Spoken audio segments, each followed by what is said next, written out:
आज हम सीखेंगे कि इंग्लिश में हु, व्हाट और व्हिच के क्वेश्चंस यानी WH क्वेश्चंस कैसे बनाते हैं। और सबसे इंपॉर्टेंट, अगर सवाल सब्जेक्ट के मुतल्लिक हो तो जुमला कैसे बनेगा, और अगर सवाल ऑब्जेक्ट के मुतल्लिक हो तो स्ट्रक्चर क्या होगा।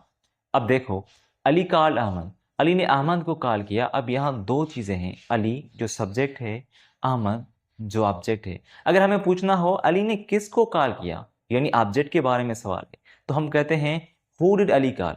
यहां ध्यान दें, हमने ऑब्जेक्ट अहमद के बारे में पूछा है, इसलिए डिड यूज किया, यानी हेल्पिंग वर्ब यूज हुआ है और सेंटेंस को क्वेश्चन फॉर्म बनाया। अब अगर हमें पूछना हो किसने अहमद को कॉल किया, तो हम कहते हैं हु कॉल्ड अहमद। यहां सबसे इंपॉर्टेंट बात यह है कि हमने सब्जेक्ट अली के बारे में पूछा है, इसलिए डिड यूज नहीं हुआ, वर्ब डायरेक्ट यूज हुआ है, कॉल्ड। अब साइड बाय साइड समझते हैं।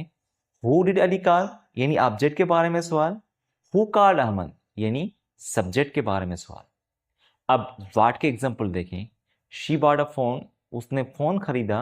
अब अगर हमें पूछना हो क्या खरीदा, what did she buy, object के बारे में सवाल है, यहां हेल्पिंग वर्ब डिड यूज हुआ है। व्हाट हैपेंड, सब्जेक्ट के बारे में सवाल है, यहां पर कोई हेल्पिंग वर्ब नहीं। अब व्हिच का यूज याद रखना, जब हमारे पास ऑप्शंस हो तब हम व्हिच यूज करते हैं, अदरवाइज व्हाट यूज होगा। For example, which book did you choose, तुमने कौन सी बुक चूज की। यहां ऑब्जेक्ट के बारे में सवाल है, व्हिच स्टूडेंट आंसर्ड, किस स्टूडेंट ने जवाब दिया, यहां सब्जेक्ट का पूछा जा रहा है। टू सम अप, अगर आप ऑब्जेक्ट के बारे में पूछ रहे हैं तो WH word plus helping verb और सब्जेक्ट।